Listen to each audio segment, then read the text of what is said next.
Good evening and welcome to Die Drug and Die presents Dread and Circus episode 4. I'm your DM and host Marty, joined by Adam, Ahmed, and Mark on this fine Wednesday evening. How is everyone doing? Fuck, is it Wednesday? I gotta go. Not allowed. No, fail. You're not supposed to pinch it midstream. You just make a mess everywhere. How's it going? My body. Good. I went to the gym yesterday and I did squats and deadlifts, and then today I played soccer, and my body is saying no, don't do that. You know, those two sports are very conflicting when I imagine them in my head, like and then like running. Oh yeah, they're not complementary in the slightest. I'm really strong to the kick the field. soccer ball. I guess maybe a little bit of weightlifting, a little bit of leg lifting. Yep, but no. How is Alligator Town? Oh, Alligator. Okay, Gatorland is the coolest place. If you go to Orlando, yeah, there's Mickey Mouse and Universal Studios. Da da da. The real business is Gatorland. It's this like family-run preserve between two nature preserves surrounded by cities. So it's like swamp, Gatorland, swamp, and then like people's townhouses all around it. And inside they've got several thousand alligators. And they've got the spawning pool that has hundreds of alligators ranging from 9 foot long to 15 foot long. Jeez. And then they've also got a spot with like some albino alligators, which are super rare because they die in the wild from sunburns. And they have 3 of the 13 known ones on the planet, and they're trying to breed them, and it's cool. And they got parrots, and they're less cool, but they got stuff, and it's awesome. Went there at night. I'm just wondering what times are the breeding shows? Pretty much anytime the 15-foot long alligator wants is pretty much I think how it goes. Just watch the National Geographic channel and you'll be fine. Just booking tickets. It is really like All right, I got some pictures. I was super happy. It's an awesome place. Yeah, that was awesome. Yeah, I saw those pictures. Pretty cool, man. Yeah. Mark, how's it going? Post those. Your stash, I must say, is looking pretty fine there, sir. Thank you. It is. If I was to see you in a dark alley, I would be scared. You know what part of my beard appreciates that stash? The part that has your stash that is disguised by the rest of it.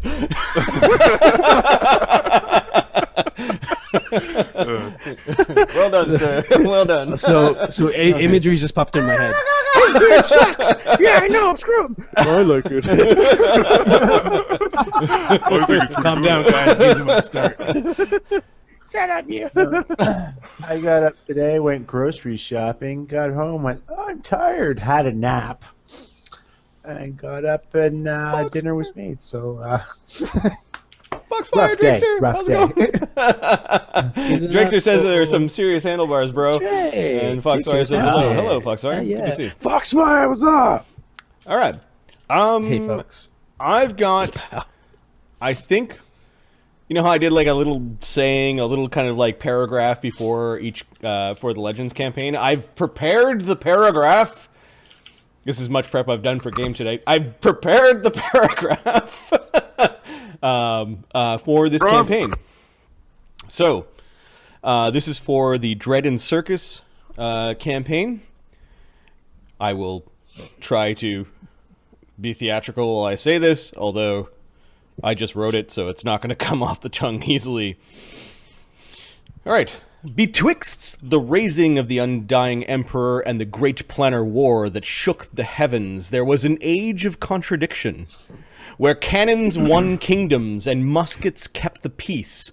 A brave few won the hearts of the conquered and conquerors alike. Of these we speak of the decline of great kingdoms and cultures under the heel of empire. Of those we speak of the gladiators and the untold thousands that aspired to be them. Of this, an age of glory, where kings would be slaves and a gladiator would be king.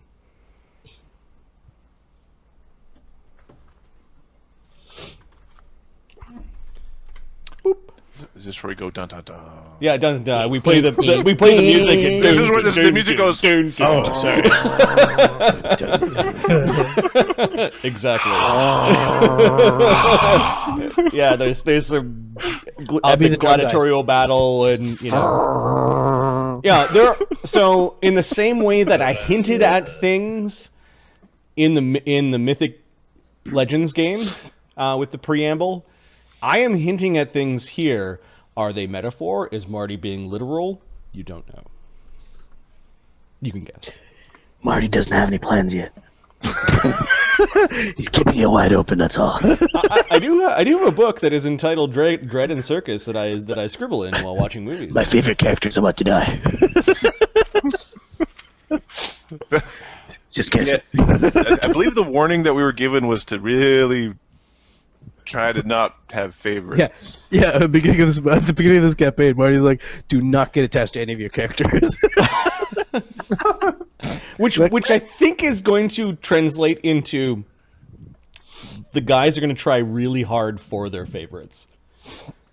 And this is what I think the behavior is. Yeah, I think it's reverse psychology, because already Adam's like, in between games, he's excited about this rando halfling that he rolled up. Sam, there's going to be the most epic dick punch from this guy. Mm. Right. I fear that my character will be the first to die. So in game Are one, you playing the Kill the healer! half orc or half Kill orc? the healer! No, I'm the dainty elf. in game one, and I kind of renamed the games because we actually did role playing in the character generation streams. It was a short session for each one, but game one was effectively the Road of Sorrow.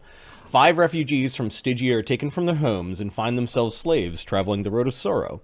Their martial might is tested in the den of a cabal of necromancers. Session 2. The Young Masters. The administrators of the Conclave of Crimson Sands deal with their drunken masters. They discover that a great spectacle is planned in the Hippodrome to honor the Imperial Prince's birthday, and that the entire gladiator stable of the Crimson Sands has been signed up for the battle in a risky scheme to pay off the owner's considerable gambling debts. The 3 masters set out into the Imperial City to find out about the nature of the spectacle. And then a last game, which was Saturday, was called Death Skin Deep.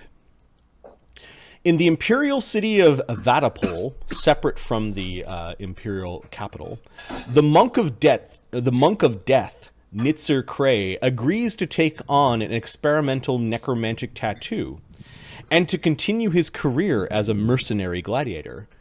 Before the crowd at the Vatapol Civic Arena, he does battle with rebels and criminals recently caught by the Duke's Guard. That was actually a really fun session for...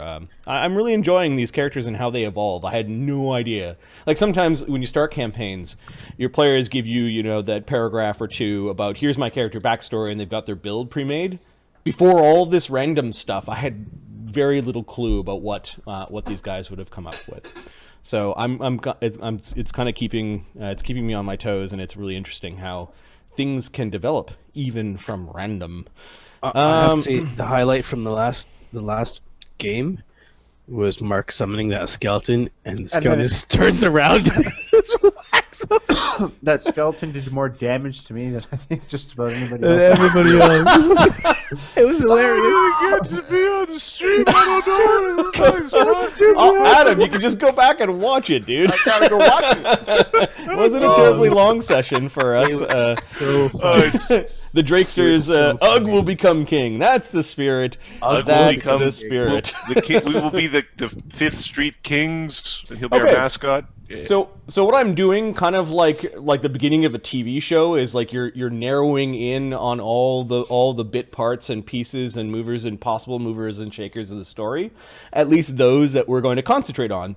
The random slaves that we rolled up, some of the mercenaries that are in the smaller city of Vatapol, and then these masters of a kind of failing gladiatorial stable in the imperial capital itself. So why don't we go all the way back to the people who are being carted up the Road of Sorrow? These are captives in a war that between the Imperium and the next continent over from Avacia, or Empirica if you go by the Imperial lexicon. And why don't we go back to Ugg and Sam and... Oh god, the elf is... it's got an A in his name. Yeah, Arlen. Arlen, Thelana, and Edward, I believe.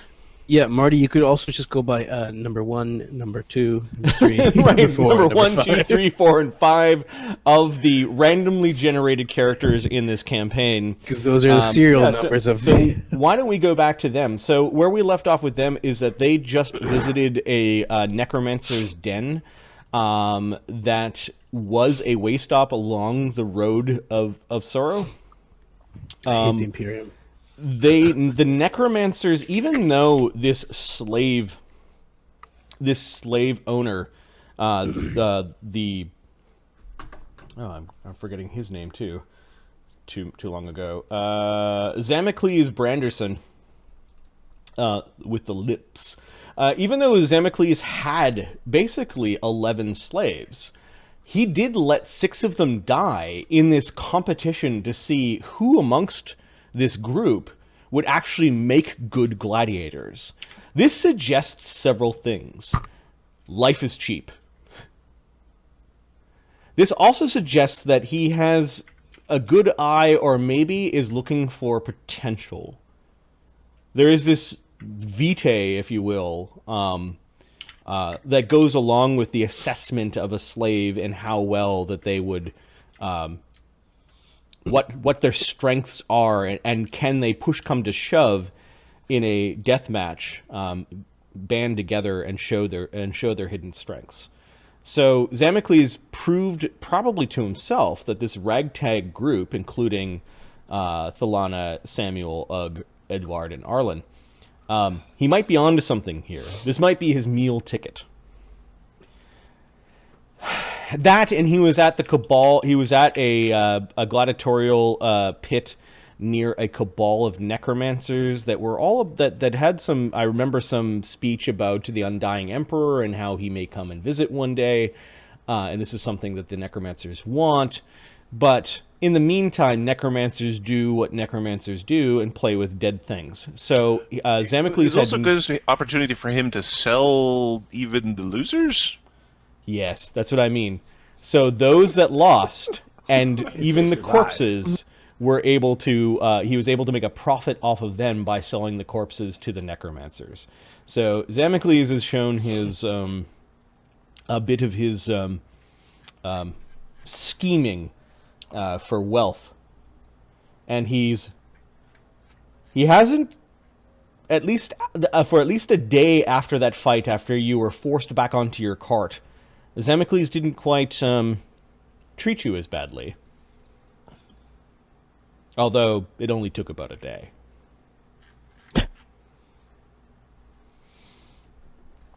All right, who's playing which character? Because this is a game where you can play any of them. Are we still playing the ones that we rolled? I want to be the one that I wrote. Yeah, I'm fine with that. I think we should have a roll and a pick because. Sure. I mean, I know who I'm picking, but I think we should have a roll and a pick because I think that would be fun. Sure. All right. Human Centipede Bro. Yeah, okay, so we also met some major NPCs that Marty introduced last game. So Human Centipede Bro, the token was from the actor, from the guy who was the doctor in the Human Centipede. He had such a wonderful voice. It took me a while to calibrate, but... And then Foxfire is saying that he just had a thought that the Undying Emperor may be a lich. Yeah, he's undying. Well, undying, undead. That's one way to undie. Of course, you may want to keep such things to yourself on the down low with all the Imperials around. If they hear you speaking poorly of the Emperor, it could mean a one-way trip to the gladiatorial arena. My guy doesn't have. He knows that. The rock god is as awesome as the sport god, so sports are awesome, rock's boring.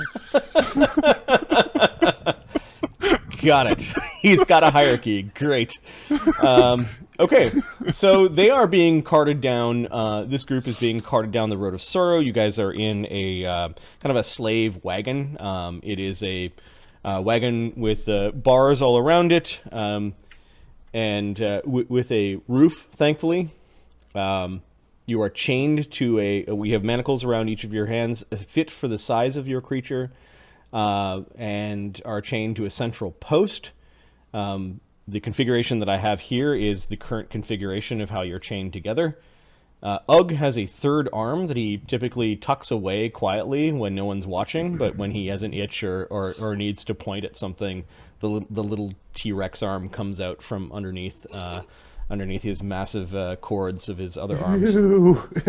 It doesn't look like it can like articulate very well. Like the fingers look kind of all squished together, and it doesn't look like he could hold very much in there. He definitely couldn't hold a weapon and attack with it, but manipulate small objects and just be generally creepy. Like a Deadpool baby arm. It's a Deadpool baby arm. Hey, don't make fun of Ugg. Ugg is the stream's character. Speaking of, we have 3 players, DM in a stream. Yep. We've got a pool of 5 people that we could be playing from. Yep. So why don't we get used to the pool? So who's controlling whom in combat and in mind and character tonight?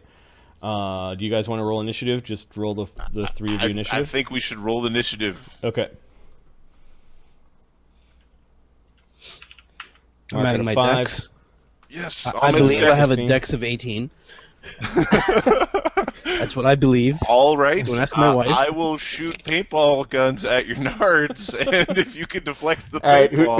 Who do you want to play, Adam? Sam. Okay. All right. So Adam's got Sam. Ahmed. Okay, so we've got Arlen, Talana, Ugg, and Edward. This is where you can disassociate yourself from the priest guy. Yeah. Let's play... I'll play Talana. Okay. She's an evil little thing, right? Alchemist lady, yeah. Yeah, she was really grumpy, and you probably want to make note of her charisma. Yeah, I know. Is Talana... You can count her charisma on one hand, I believe. Sandbox. And Mark, since you weren't involved in rolling up any of back. these cheese balls, you could either choose one of these guys to play tonight, or you could roll your own. I would like to roll one of my own, because that is fun. Got it. Okay, so rolling is fun. Why don't we get to although you probably want to have some time to roll them in the background, so why don't we do a quick character gen right now? Do you want the stream to help you roll? Yeah, sure. Okay. Random's random. All right. There's room in the wagon for a 6th. I have been dragging behind a horse all day. We'll figure out how you get involved.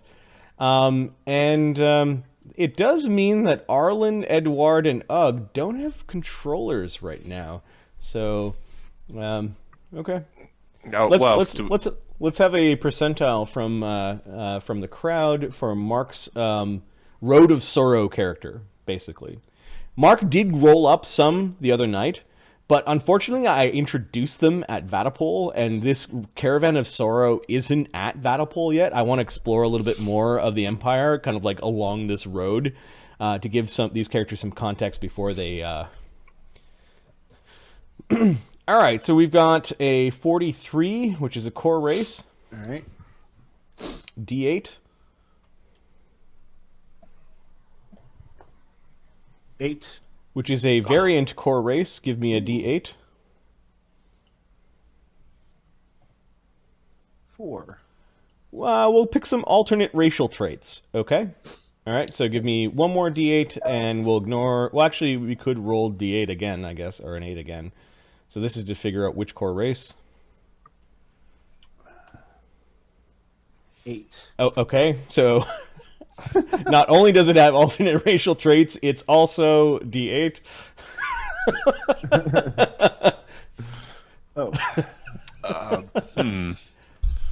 2? It's got environmental or elemental variants. Interesting. What a weirdo. All right, give me a D8, and we can roll D8s. We're going to ignore alternate racial traits and environmental or elemental variants again. 2. 2. Again. You're an alternate racial trait, environmental or elemental. Let's see what an environmental dwarf. Okay.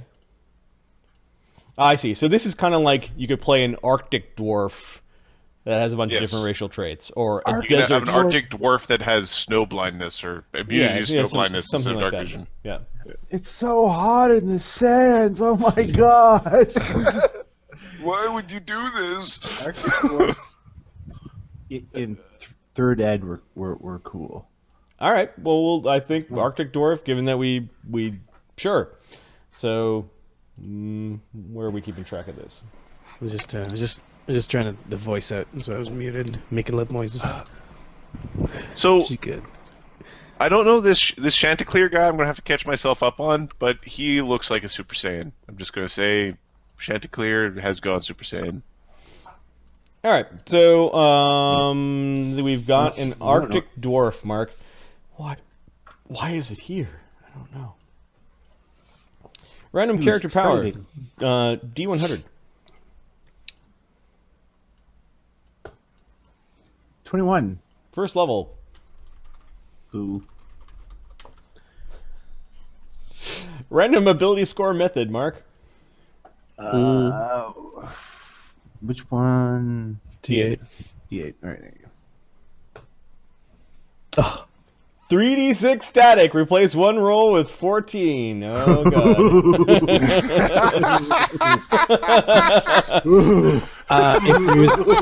if there was one of the things I would veto, You have a veto. Oh yeah, I'm gonna use my veto on that. That's awful. Drakester's like re-roll. Okay, roll a d8, Mark. Ignoring all ones. 2 was 46 static. It's not much better, but hey man, that's what I got. That's what the elf got. Maybe he'll be a warrior. Okay, you may want to roll the 46s. yep. All right, so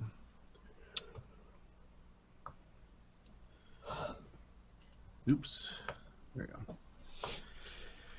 All right, so the first 13. 13, not bad. Not 10. Okay, strength is 13. Dex is 10. 10. Con is 12. 12.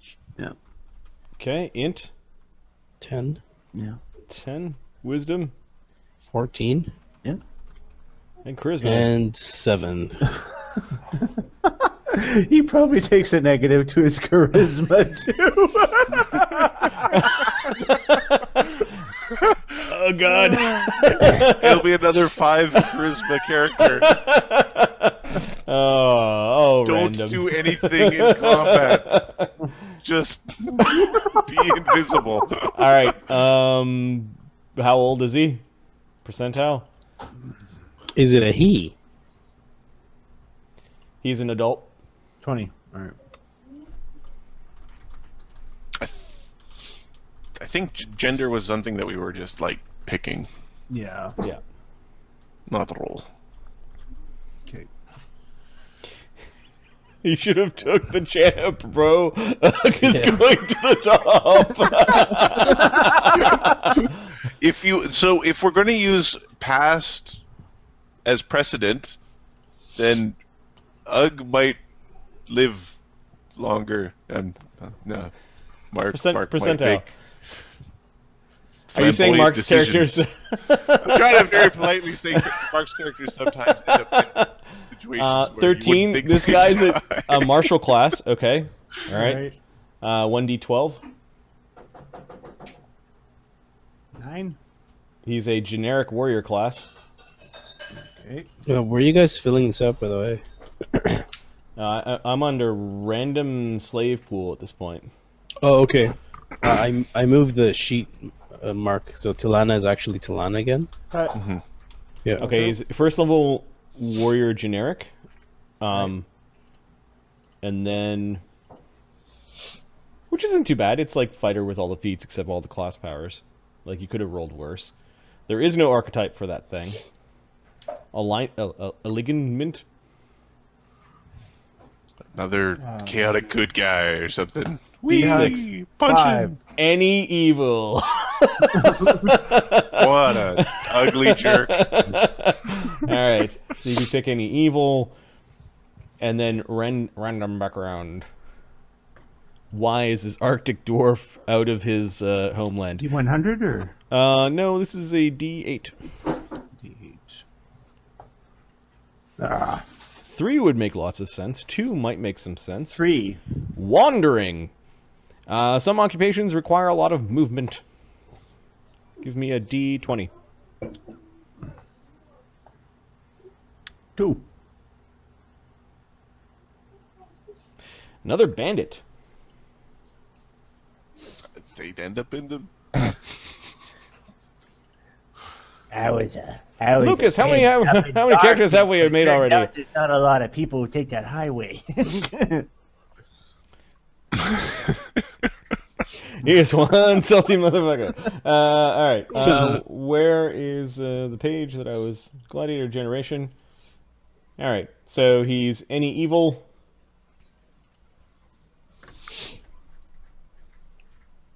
We'll go with neutral evil. Okay. And he is a bandit. And you get to place one of your ability scores before racial adjustments. Strength. Oh, wait, hang on.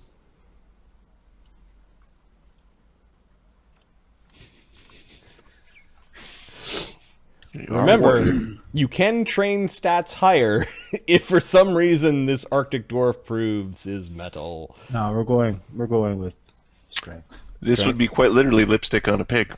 Yeah, pretty much, yeah. All the lipstick. Just start doodling a face in there. Okay, Mark, what I'm going to do is just say that he has cold resist 5 and a +2 racial bonus to survival checks. Okay. He keeps stability because I guess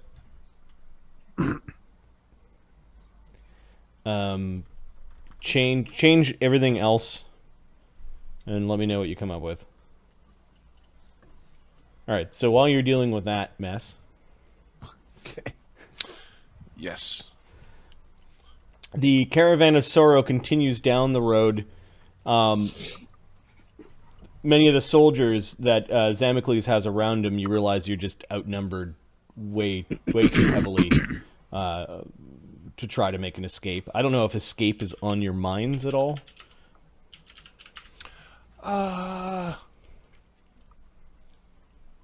Not being in chains would be good.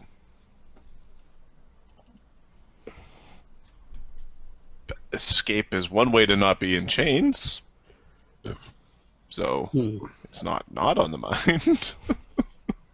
Got it, but are you guys actively like planning anything, or is it just sort of a low heads down kind of travel? I think for Samuel, it's he was a little mouthy, so he might not be heads down, but he's more like looking for ways to get petty revengeance, throw things at people or whatever.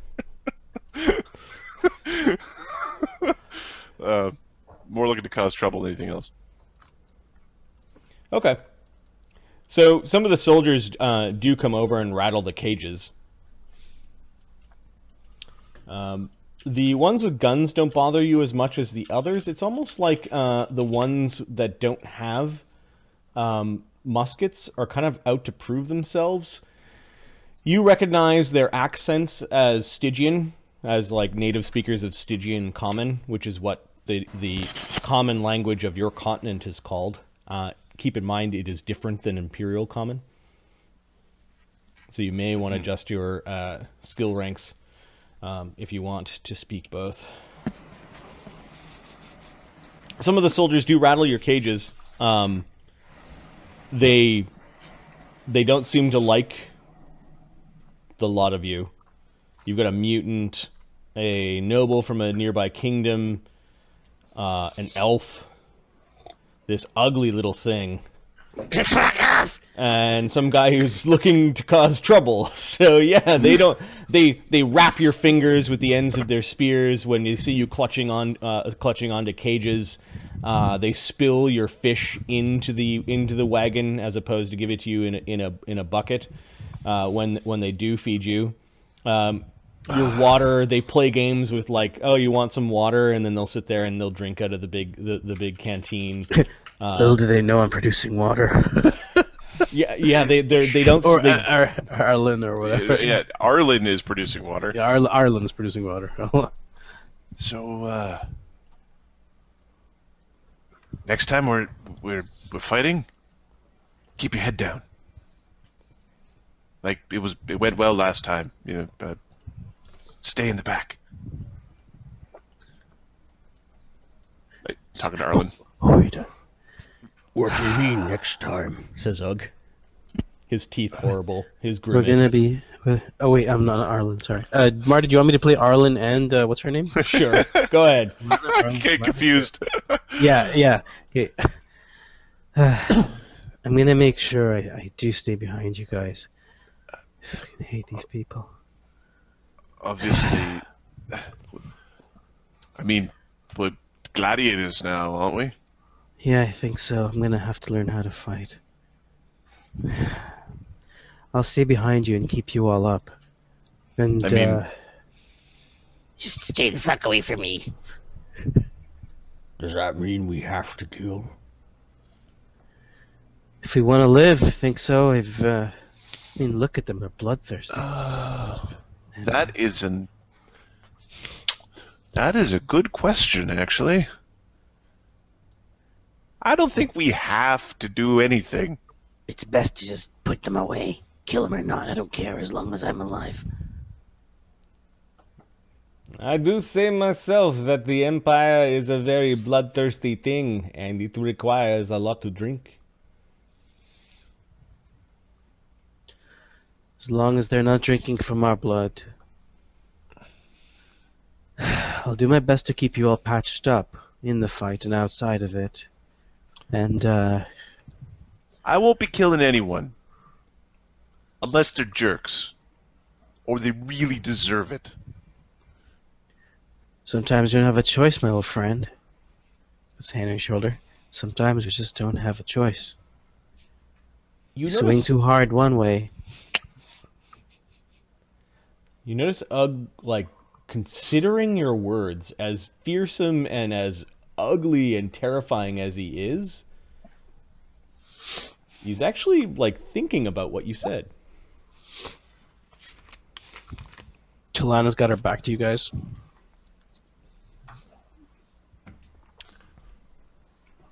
She doesn't have her alchemist kit, right? She doesn't have anything. None of us have her stuff. Right now the brawler and the mutant man would pummel everyone in this wagon if we fight break out. No. I'm just saying, like, she's just not actually fiddling with anything. She just doesn't want to. Doesn't care about looking at you guys. Sam is kind of making a like pointing over to where Talana is, sort of trying to hide his motion and kind of go. Oh, perception check. Ug's smart enough. He's got a 12 int, 14 wisdom. Like, he's keen. Yep. It's sometimes what I'm describing is that their prejudices against this horrible mutant thing that's with them, they might be starting to see through them. They might be starting to see past the ugliness to his 20 was character. the sleight of hand. Okay. What were we doing? no, Sorry. 12. When Talana Talana was looking away, Samuel was pointing to where Talana was and kind of doing that, I don't know, kind of like Okay. gestures. She might be all out killing. Now, all of your weapons, your alchemy kit, your spell symbol. books were taken away from you. Your spell book was your holy symbol was taken away. They, however, I think forgot like a buckler on one of you. Yeah. I think Samuel. Sam has a buckler. It's just like a small little thing. Like they. Where is he hiding it? On his arm. Oh, okay. Yeah, they just never took it off. Maybe because it's like a small buckler fit for a small creature that they didn't see it also doesn't even provide a slam attack. It's technically it's not a weapon. Yeah, it's like you guys noticed that they forgot the buckler on Sam.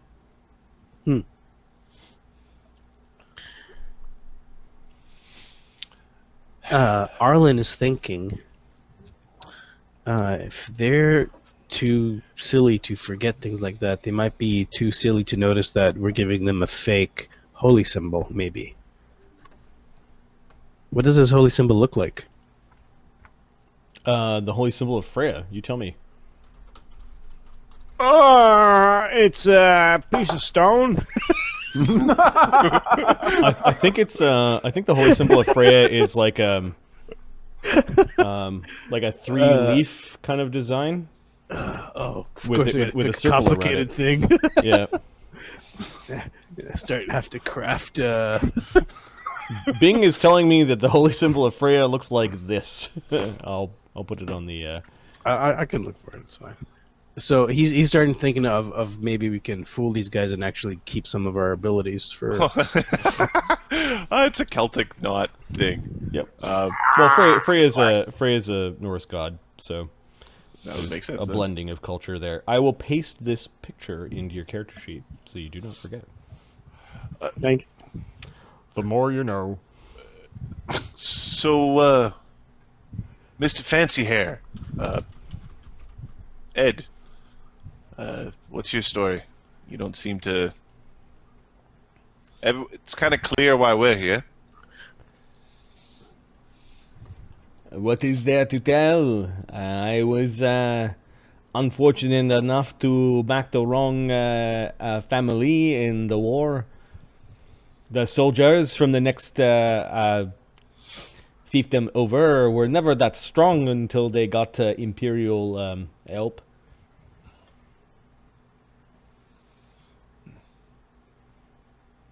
You're lucky to be in this cart. Compared to the other cart, yes, I would not want to have faced you, but it is a mighty thing to have magic at your command and many, how do you call, meat shield in front of you while you work your magic. I am glad we are together. I'm a stone fist. I'm a stone shield. Yes, you are a very small and hard meat shield. I can fight too. You know I can fight. You saw me. I can fight. I'll do my part. We're more than meat, says Ugg. I am not going to argue with you. You've got much more than meets the eye, I suppose. And the others, I do not know. How did your kingdoms fare? Probably not as good as mine did. At least they allowed my household to surrender. But when they found out that I could weave the magic, I ended up here. I might have been better off if they just killed me as well. I might have done a thing. I might have been in a place. Might have not saw too much, and might have ended up here. I Awesome. hear that they do horrible things to wizards that are against the Imperium. It is not a good thing to not have your magic regulated by the Imperium. I thought wizards were smart. We are. Then why don't you just remember the book? It would take me many years to teach you your first cantrip, and once you knew how to fill your head with it, you would understand. But it's a book. It's like this big. Think of it more like a crossbow. You load the crossbow and put the bolt in. You've got your bow, you got your bolt, it is a spell. But when you unload the crossbow and fire it at your enemy, the arrow goes flying and your crossbow is now unloaded and you need to crank it back up and put a new bolt in. You know, there's these guys that could do that where they just sort of wake up and they know it. and then when their crossbow's empty, they just go to sleep and have a snack, maybe take a bath, and then they have a whole bunch of new bolts in their crossbow. Yes, I understand. You should try to be one of those. It is a long road. He's not gonna get it.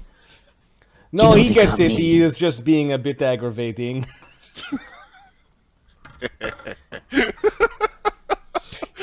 They took me because I could make potions. I can throw them, and I can make them hurt people or help people. That's why they took me. And I can fight. I'm useful. She has the back around a same little problem that I do, that sometimes you need to look at your formulas. What do you know about it? I know that you're an alchemist. Are you not? I will take that as gnomish for yes. Yeah. Is she a gnome? I It didn't think is. gnomes look like that. It is some sort of critter, yeah. We are friends now. We're gonna likely, hopefully, be together for a long time. It's good if you get to know us and we get to know you. Might help us in combat.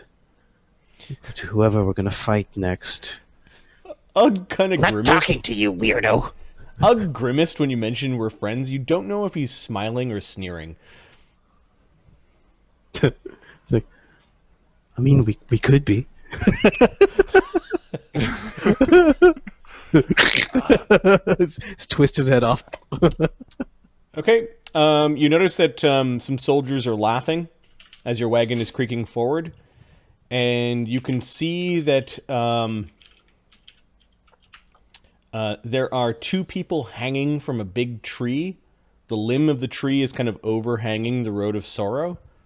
And you can see that there are two men hanging from the tree.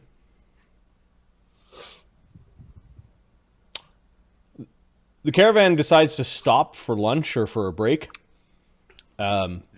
This is better than that. The soldiers laugh a little bit. You do know that you do see that one of the men has his chest exposed, and it looks like you'd have to be a healer to figure out pre-mortem or post-mortem. I have heal skill. But a big imperial letter R was written into his flesh. I don't spend my time staring at that to figure it out.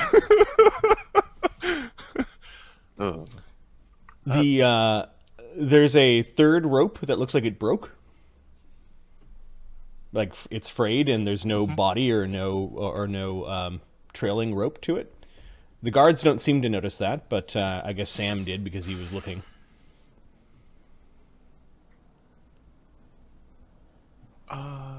What do you think happened to them? Real question is what happened to the third one? Do we have another case of the undead? No, I don't think so. Maybe a sneaky bastard. He's looking. He's trying to. Arlen's trying to look at the rope to see if it was cut or if it was like torn from just being like. Did somebody cut it? Maybe a loved one or something like that. So It's pretty high up for a loved one. They would have had to have a ladder or maybe they climbed up.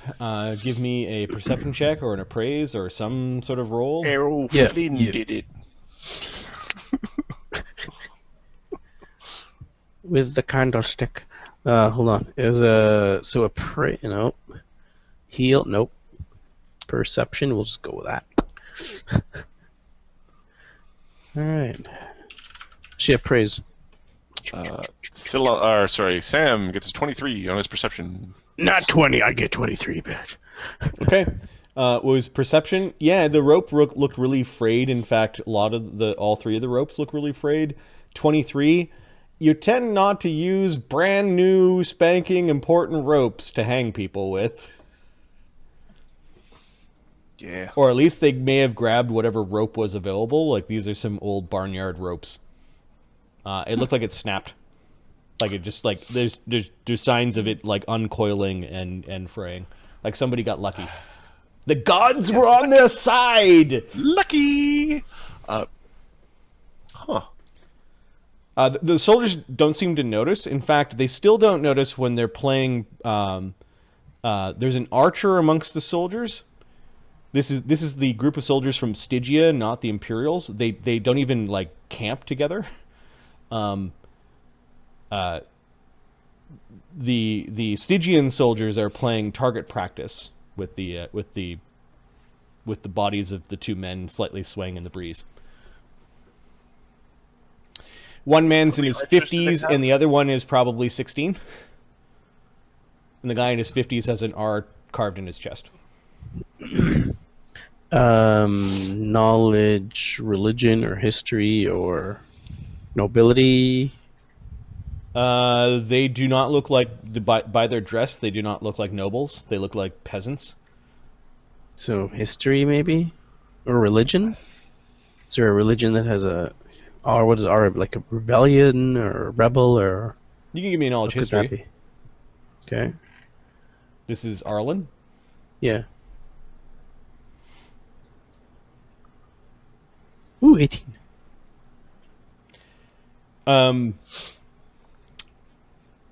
You heard stories that the Imperium, while their armies are mighty and none can stand against them, occasionally provinces or villages will rebel. Okay. And the Imperium is large. Their armies can't be everywhere at the same time. Hmm.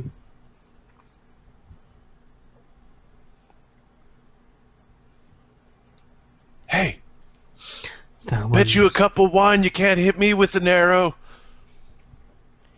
What's that province-size saying? I don't know. Tilana just slapped him. Shh, you idiot, I'm right beside you.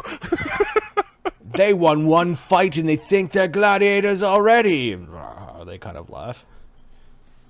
Those were resistance. You ain't no gladiator yet, says this one warrior.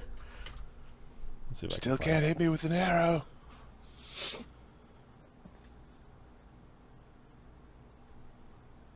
it. All right, let's see if we can find some of the soldiers.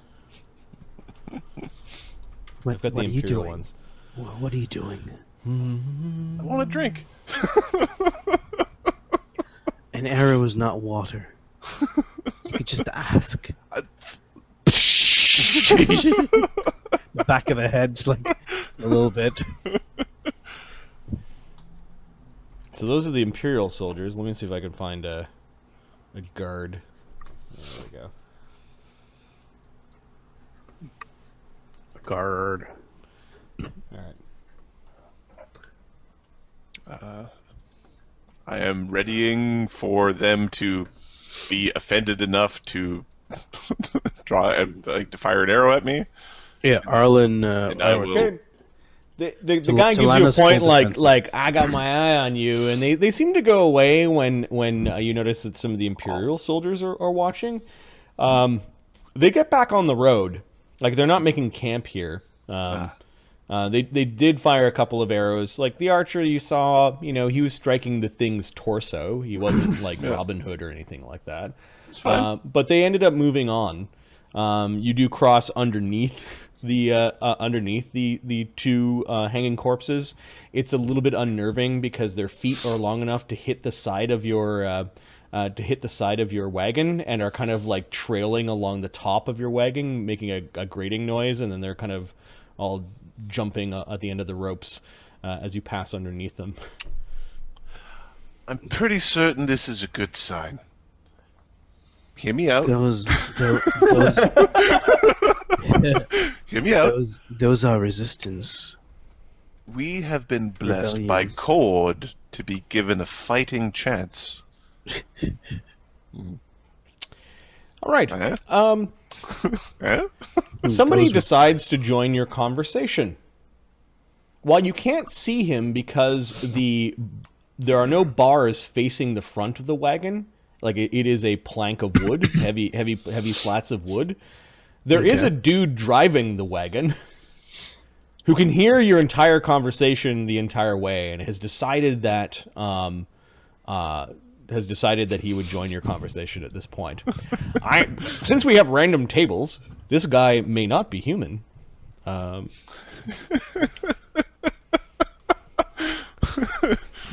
you were talking about Cord. But he is human. There we go. He is human. Oh well. Odie, I like Odie eggs. He's an Odiug. No. He's a Uberhuman? Ubermensch? No, he's an old man. He's an old ancient man. He's a venerable... He can't actually hear us. Consult he's the old. table. He hears really well. He's got like a I just quickly big, rolled like, up a horn.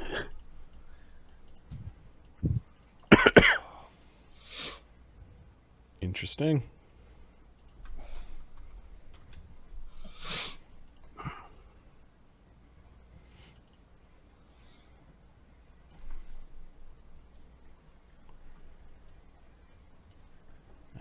All right. I need an actor. What kind of actor? I need a kind of like an old hermity type guy. Pretty much anybody from Life of Brian. Yeah, that'd actually do. Yeah. Life of Brian pictures. Yeah, but their beards are made of like yarn and shit. Oh, those are the women. Okay. There's specifically a hermit in that. A guy who doesn't talk. Of course, I type in hermit and I get hermit crab. Oh, Life of Brian hermit, and there's a guy who is the old hermit man who had a vow of silence, and the great Brian stepped on his foot and he screamed. You just hear his voice to start with. You shouldn't be talking about the old gods.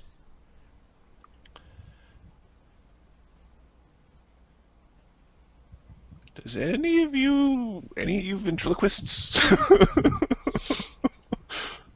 At least not so loudly.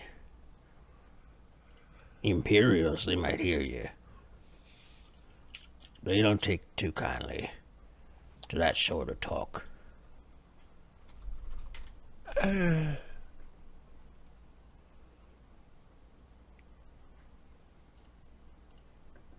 Greetings, stranger. Welcome to our wagon. Please have a seat and make yourself at home. I've been with you for a while. I'm listening to you chattering on about your freight. Ain't wise to interrogate them. Nope. No siree. Are you a ghost of some variety? Sorry, I'm just Shoka for no reason. Just out of the field, a Shoka. Are you a ghost of some variety? I suppose Are I you some sort am. of ghost? If ghosts are things that are supposed to be, that haven't gone beyond yet, that shoulda, long past my time I am. Yeah, you can call me Ghost. The rest of them call me Whitey.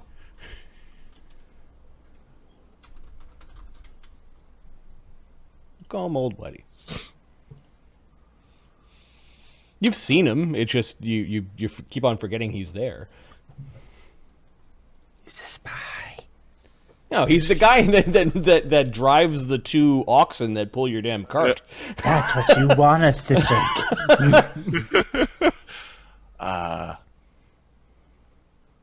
He's the first to die. So...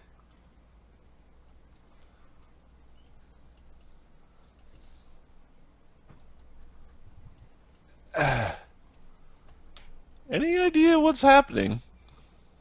Got lots of ideas. Do you have any idea what's happening? We're on a road to sorrow, son. We're going to one of the cities to fight for someone's amusement? Oh no, we've taken... city? Not quite. There is a large town up ahead. It's an old mining town. Not a good place for you to be as a slave. But they got some strong slaves there. And the ruler of the mining town, some sort of conjurer, some sort of wizard, made his name in the conjurium of the Imperium. I think... There's no slaves in here, so we must be going to the wrong place. You should take us to the city. That's the spirit. Free of mind if you're not free of body. I've seen lots of sorts that just sort of wallow in their own mire. They get all caught up in, well, not having much room to roam around in. Not having much space to stretch your feet. But you can always stretch your mind. To be perfectly honest, there's a lot of people to talk to here. Not quite used to this. It's nice. In a sort of depressing sort of way. Well, you were talking about faith, weren't you? Yeah. It's got me in trouble a bunch of times. Well, it'll get you in trouble here. However, there's a loophole. You know what a loophole is?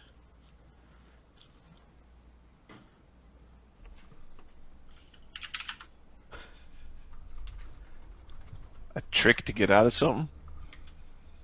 Sorta, yeah.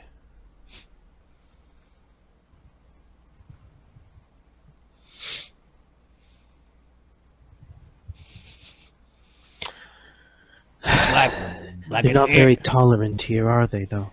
like an arrow slit in a wall. It could be a way out. Could be a way for air to get out. And even if you couldn't get out, it could be a way for you to communicate to the other side. While it's supposed to be for flinging arrows at your enemies, it could be used for other things. Don't forget that. Don't forget that.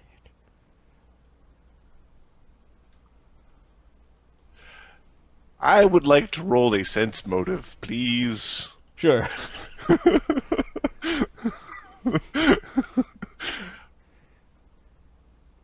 Has someone forgot their medication? Well, let me look at the chart here. Wow, DC 20 sense motive. You detect someone has forgot their medication. 23. Wow. You really know the rules, Adam. 23. No, he waited to talk for a rare moment when there was nobody around. The narrow passage. And apparently by virtue of how easily you can hear him and he you, he's probably listened to all of your conversations so far. You're pretty sure old Whitey's been with you for, well, at least a couple of weeks.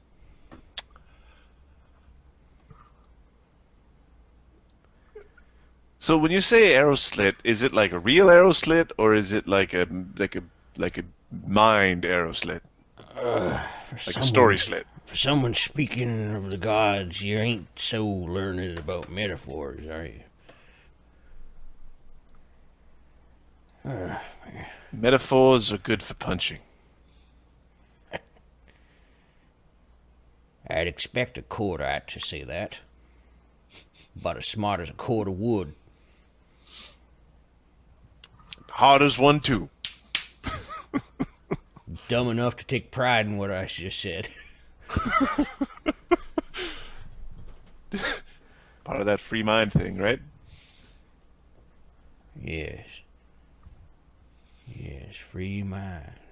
You can do lots of things in a free mind. Hey, does anybody else want to sit by the spot where you could talk to the crazy old guy at the front of the wagon? I'm bored already, says Stilana. Hey, Ugg, come talk to the old guy. She said no, like he's afraid. He's afraid of the voice, the game that you call the ghost. Ugg is indisposed right now. Hey, Fancy Britches, come talk to the old guy. Hmm? Do not forget that he is a captor. No, he just drives the wagon. We all got our part to play. Mine's staring at these bulls' asses all day, driving down a lonely road, delivering people to their death. I guess that's what they mean by